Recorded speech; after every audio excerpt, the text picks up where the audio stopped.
선지자 조셉 스미스의 가르침 제37장 주지사 영접에 관한 선지자의 지시사항 제6부 1843에서 1844년 서한 에머 스미스에게 보내는 조셉 스미스의 편지 마이너스 카테지 감옥 1844년 6월 27일 오전 8시 20분 사랑하는 에머 주지사는 계속 예의를 지키며 우리에게 친지들의 방문을 허락하고 있소.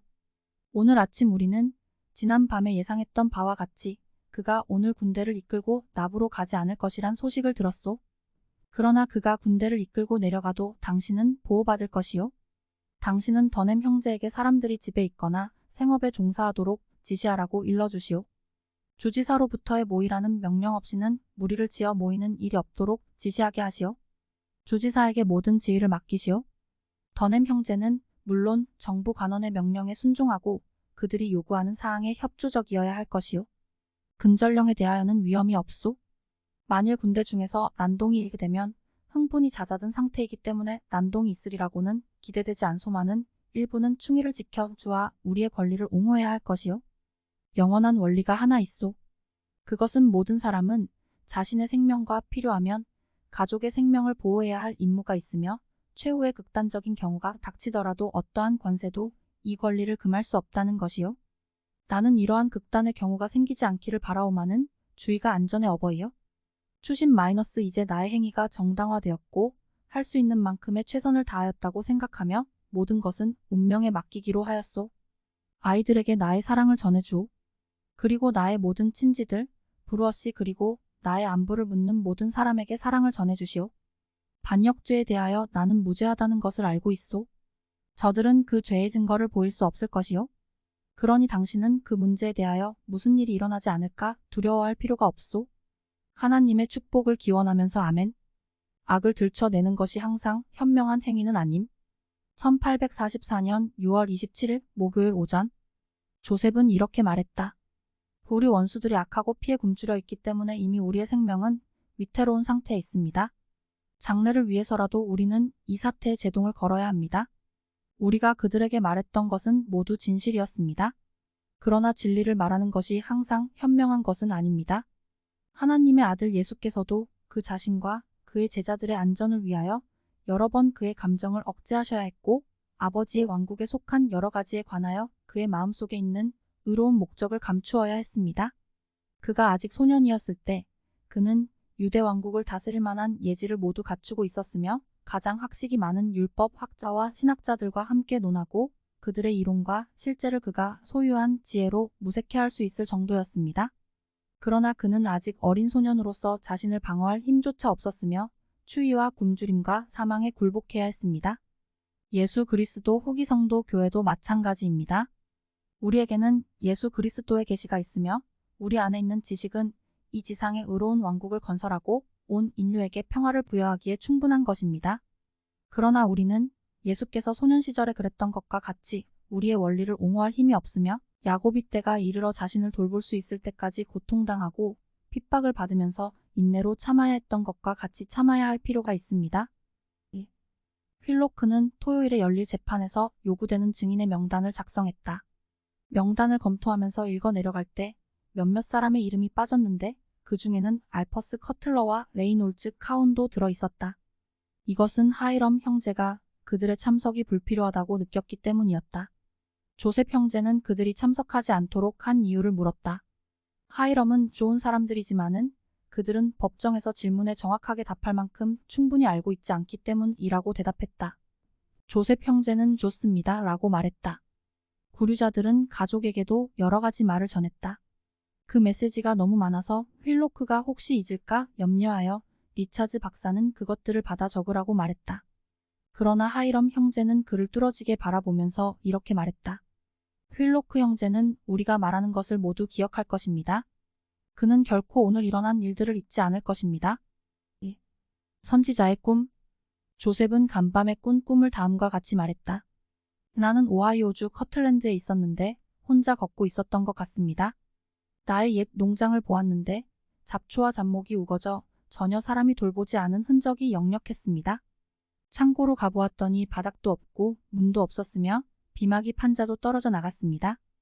황폐해진 농장과 창고를 보면서 어떻게 복구해야 할까를 생각하고 있을 때 갑자기 일단의 경노한 사람들이 들이닥쳐 나에게 싸움을 걸어왔습니다. 그 무리의 대표되는 자가 나에게 와서 창고와 농장이 내 것이 아니며 이것을 소유하려는 생각을 포기해야 한다고 말하면서 그곳을 떠나라고 명령했습니다. 나는 그에게 이 농장은 교회가 나에게 준 것이고 비록 내가 오랫동안 이곳을 사용하지 않았으나 이 농장을 아직 팔지 않았으니 공의에 입각하여 이 농장은 나나 교회에 속해 있다고 말했습니다. 그러자 그는 격분하여 내게 욕을 퍼부으면서 이곳이 나의 것이 아니고 교회의 것도 아니라고 말했습니다. 그래서 나는 그 문제가 싸움거리가 되지 못한다고 그에게 말했습니다. 나는 그런 상태로 그곳에서 살고 싶은 생각은 없으며 정이 그곳을 소유하겠다고 주장한다면 나는 싸우지 않고 물러나겠다고 말했습니다. 그러나 그는 나와 싸우고 나를 위협하여 내 몸을 상하게 할 작정이었으므로 당장에 그를 괴롭히지 않으려는 의도가 그를 만족시키지 못한다고 생각했습니다. 그가 나에게 심한 욕설을 퍼붓고 있을 때 폭도들이 들이닥쳐 창고를 메웠으며 그들은 서로 칼을 빼내어 그 재산을 얻기 위하여 서로 싸웠습니다. 그들은 곧 나를 까맣게 잊었고 그 틈을 타서 나는 밖으로 나왔습니다. 창고에서 조금 떨어진 곳으로 나왔을 때 나는 그들의 아우성치는 소리와 비명소리를 들었는데 칼부림으로 인한 비명소리였습니다. 그러다가 꿈이 깨었습니다. 조셉과 하이럼은 말일의 사업 몰몬경의 출현에 대해 간증했고 언젠가는 복음이 승리할 것이라고 예언했다. 그들은 형제들에게 복음에 충실하고 복음을 전파하며 성전을 세우고 거룩한 임무를 수행하도록 권고했다. 조셉은 다음과 같은 추신을 에머에게 보냈다. 추신 10시 10분 전 방금 주지사가 그의 군대를 해산시키고 우리를 보호하기 위하여 경호원만을 남길 계획임을 알았고 그가 나부로 가서 사람들에게 연설하게 될 것이오. 모든 일이 내가 예상했던 대로 되고 있어. 그는 후에 친필로 몇 줄 더 썼는데 그것은 복사되지 않았다. 서신 O.H. 브라우닝에게 보내는 조셉 스미스의 편지 마이너스. 브라우닝 씨에게 법률 고문이 되어줄 것을 요청함. 카테지 감옥 1844년 6월 27일. 법률사 브라우닝 씨 귀하. 본인과 형 하이럼은 반역죄의 혐의로 27일 토요일 오전에 있을 재판에 출두하기 위하여 감옥에 수감되어 있습니다. 우리는 귀하께서 우리를 위하여 변호해 주시도록 부탁하는 바입니다. 당신을 존경하는 조셉 스미스. 추신 마이너스 우리는 아무 죄도 범하지 않았으므로 어떤 처벌을 받을 이유가 없으며 또한 의심받을 만한 이유도 없습니다. 그러나 특별한 상황 때문에 귀하께서 반드시 참석해 주셔야 하겠습니다. 이리하여 순교의 날 오후가 되었다. 오후 1시 30분에 감옥을 방문한 사람들이 강제로 추방되었고 옥에는 조셉 스미스, 하이럼 스미스, 존 테일러 그리고 윌라드 리차즈 등 4명만 남게 되었다. 3시 15분에 보초가 바뀌었다. 이들은 더 난폭하고 위협적이었다. 이때 존 테일러는 슬픔에 잠긴 나그네를 불렀다. 그가 노래를 마치자 선지자는 또다시 불러달라고 청했다. 존 테일러는 노래 부를 기분이 안 났기 때문에 마지 못해서 불렀다. 사시의 하이럼은 무언가를 동료 구류자에게 읽어주었다. 보초가 다시 바뀌었다. 8명만이 감옥에 배치되고 카테지 그레이스 본부대가 약 4분의 1 마일 떨어진 광장에 소집되었다. 오시의 간수 스티갈은 구류자들에게 지하실 감방으로 내려가는 것이 안전할 것이라고 귀띔해 주었다. 선지자는 리차즈 박사에게 우리가 지하실 감방으로 가면 형제님도 우리와 함께 가시겠습니까? 라고 물었다. 박사는 이렇게 대답했다. 그 조셉 형제님은 제게 함께 강을 건너자는 말씀을 하지 않으셨습니다. 함께 카테지로 오자고 하지도 않으셨습니다. 함께 감옥에 들어가자고 하지도 않으셨습니다. 그런데 제가 형제님을 버릴 것이라고 생각하십니까? 형제님이 혹 반역죄로 교수형을 받아야 한다면 차라리 제가 대신 형을 받고 형제님을 풀려나게 하겠습니다. 제 조셉은 그럴 수는 없습니다. 라고 말했고 박사는 그렇게 할 것입니다. 라고 말했다. 감옥의 문이 열리고 우리가 이미 알고 있듯이 폭도들이 들이닥쳐서 잔인하게 구류자들의 생명을 빼앗았던 사건은 그로부터 얼마 되지 않아 일어났다. 이 참담한 이야기에 대해서는 여기에 기록하지 않겠다. 독자는 이 무섭고 유혈이 낭자한 참극에 대한 이야기를 교회사에서 참고하기 바란다.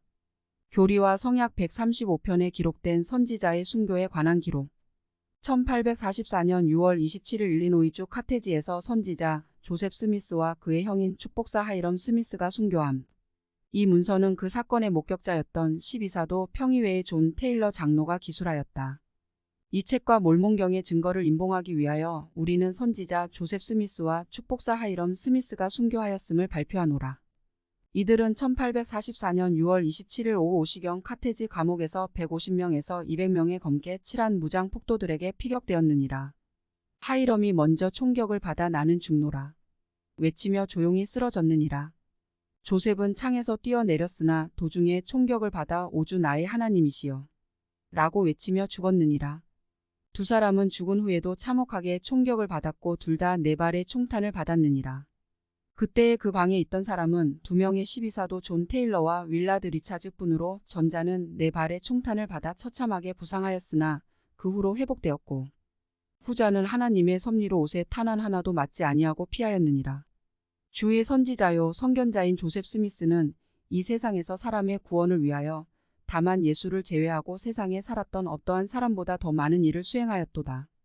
20년이라는 짧은 기간 동안에 그는 하나님의 은사와 권능으로 번역한 몰몬경을 세상에 내놓았고 두 대륙에 그것을 출판하는 방편이 되었으며 거기에 실려있는 영원한 복음의 충만함을 땅의 사방에 보냈으며 이 교리와 성약책을 구성하는 여러 계시와 계명 그리고 사람의 자녀들의 유익을 위한 다른 많은 지혜로운 문서와 교훈을 내놓았으며 수천 명의 후기 성도들을 집합시켜 위대한 도시를 세워 지을 수 없는 명성과 이름을 남겼느니라. 그는 하나님과 그의 백성이 보기에 위대하게 살다가 위대하게 죽었으니 옛적에 주의 기름 부음 받은 자 대부분이 그러했듯이 자기의 사명과 이를 자신의 피로 인봉하였고 그의 형 하이럼도 그러하였느니라. 살아있을 때 두 사람은 갈라져 있지 아니하였고 죽을 때도 그들은 헤어져 있지 아니하였도다. 조셉이 암살당하기 2, 3일 전에 법률의 거짓된 요구에 자신을 내어주려고 카테지로 갈 때에 말하기를 나는 도살장으로 끌려가는 어린 양과 같이 가노라. 그러나 나는 여름 아침처럼 고요하도다. 나는 하나님께 대해서나 모든 사람에 대해서 양심에 아무 거리낌이 없도다. 나는 죄 없이 죽으려니와 나에 대하여 어느 때엔가는 그는 냉혹하게 죽임을 당하였다 하리라 하였느니라. 그날 아침 하이럼이 갈 준비를 마친 후에 마이너스 도살장으로 갈 준비라 말해야 하는 것이냐? 그러하도다. 참으로 그러하였도다. 그는 몰몬경 이더서 12장 끝단 부분의 다음 구절을 읽고 그쪽을 접어두었느니라. 이에 이렇게 되었나니 내가 주께 기도하기를 주께서 이방인들에게 은혜를 베푸사 그들로 사랑을 가지게 해주시기를 간구하였느니라. 이에 이렇게 되었나니 주께서 내게 이르시되 그들이 사랑을 가지지 아니할지라도 내게는 상관이 없나니 너는 충실하였도다. 그런즉 내 옷이 정결하게 될 것이요 또 내가 내 연약함을 알았은즉 내가 강하게 되어 내가 내 아버지의 거처에 예비한 처소에 앉기에 이르리라 하셨느니라. 또 이제 나는 이방인들에게 참으로 또한 내가 사랑하는 나의 형제들에게도 우리가 그리스도의 심판대 앞에서 만날 때까지 작별을 고하나니 거기서 나의 옷이 너희의 피로 더럽혀지지 아니하였음을 만인이 알게 되리로다. 이 유언자들은 이제 죽었거니와 그들의 유언은 효력이 있느니라. 하이럼 스미스는 1844년 2월에 44세요. 조셉 스미스는 1843년 12월에 38세더라. 이제 이후로 그들의 이름은 종교를 위한 순교자 반열에 오를 것이요.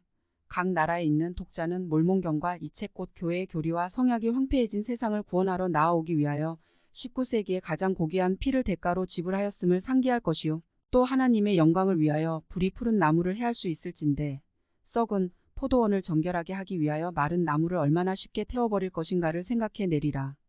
그들은 영광을 위하여 살았고 영광을 위하여 죽었으니 영광은 그들의 영원한 상이니라. 대대로 그들의 이름은 성결하게 된 자들을 위한 보석과도 같이 대대로 후손들에게 전해 내려가리라. 그들은 이전에도 자주 입증되었던 것 같이 아무 죄도 범하지 아니하여 무죄하였으며 다만 배반자들과 악인들의 음모로 감옥에 감금되었을 뿐이라. 이에 카테지 감옥의 바닥에 흘린 그들의 무죄한 피는 땅의 어느 법정에서도 거부할 수 없는 몰몬주의에 찍힌 큰 도장이요. 또 지사가 서약한 일리노이 주의 문장 위에 쏟은 그들의 무죄한 피는 온 세상이 이 일을 제기할 수 없는 영원한 복음의 진실성에 대한 증거요. 또 자유의 기와 합중국 대헌장 위에 쏟은 그들의 무죄한 피는 예수 그리스도의 종교를 위한 사절이 되어 모든 나라들 가운데 있는 정직한 사람들의 신금을 울려줄 것이요. 또 그들의 무죄한 피는 요한이 본 제단 아래 있던 모든 순교자의 피와 함께 주께서 그 피를 세상에 갚아 주실 때까지 만군의 주께 부르짖으리라. 아멘.